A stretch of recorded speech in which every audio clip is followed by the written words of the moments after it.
Hello. Today, I work on this piece of shit. So if that sounds interesting, stick around. He's so fat. He's so fat and chunky. Fat chunky man. Alright, we have ye old shit box here.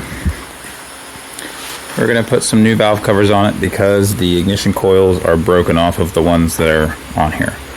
Got a little hole down that's part of the valve cover and they're snapped off.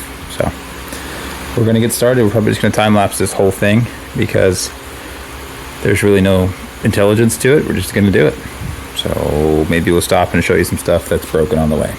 Here we go. Just for a little explanation, we are chasing a misfire here. Some of the ignition coils aren't seated fully on the spark plugs because the tie downs are broken off on the actual valve covers. We're also chasing a camshaft over advanced bank 1 code. We're going to look at the timing chains and the phasers and see if they're okay once we have the valve covers off. Alright, we're done. That was a lot of work.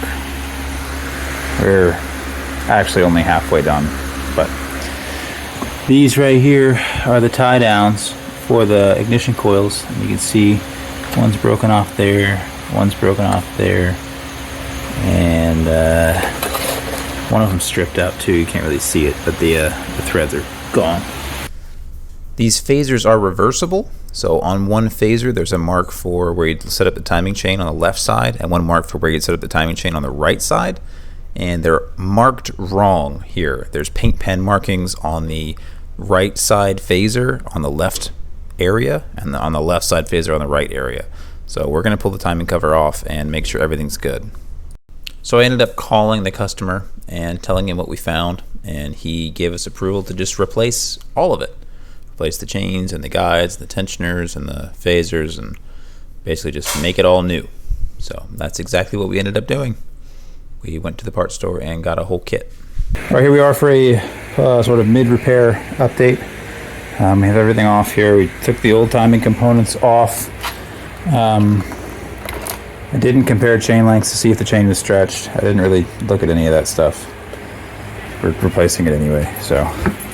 But we've turned it a bunch of times now, and you can see that the marks, and they're never going to line up perfectly again once you've rotated it, but it's one tooth off of where it's supposed to be there, and one tooth off where it's supposed to be there.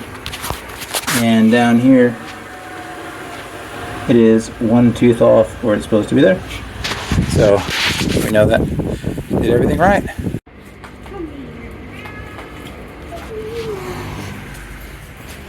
It is done. It is reassembled. We're gonna move it now, and then we're gonna fix it. I was not recording almost at all the entire time I was working on this car because this car sucks and I hate it and I want to burn it to the ground. Okay. Why are you gay?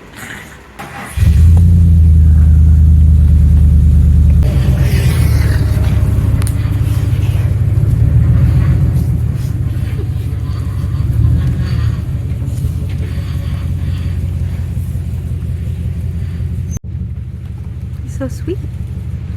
Say hi. We made a big mess working on Nick's truck. We spilled a bunch of oil everywhere, so we had to clean that up as best as we could. Then we spent some time tidying up the shop, putting all our tools away. We had a motor we had to move. It was in the way of where we were going to park the trailer, which was still connected to the truck from the Gainesville trip. After that, we road tested Nick's truck a couple times, topped off some fluids, and then parked it. We made sure everything was good and the way it was supposed to be, and he was supposed to come by the next day to pick it up. It is now nighttime, but everything is fixed, runs great. Did a bunch of road tests with it, and it's happy. So, goodbye, Nick's truck. We will see you later. Have a nice, gentle life, we hope. And now, for no particular reason, you get to watch us assemble Fort Scott. It's not measured in any way. We eyeballed everything, and we used the wrong wood screws and the wrong wood, but it does its job. Yeah. It got very wet at the end, too. It started raining really bad. That's all for today. We had it running, had it driving. It's pretty good. And delivered it back to the dude. Dude drove it for like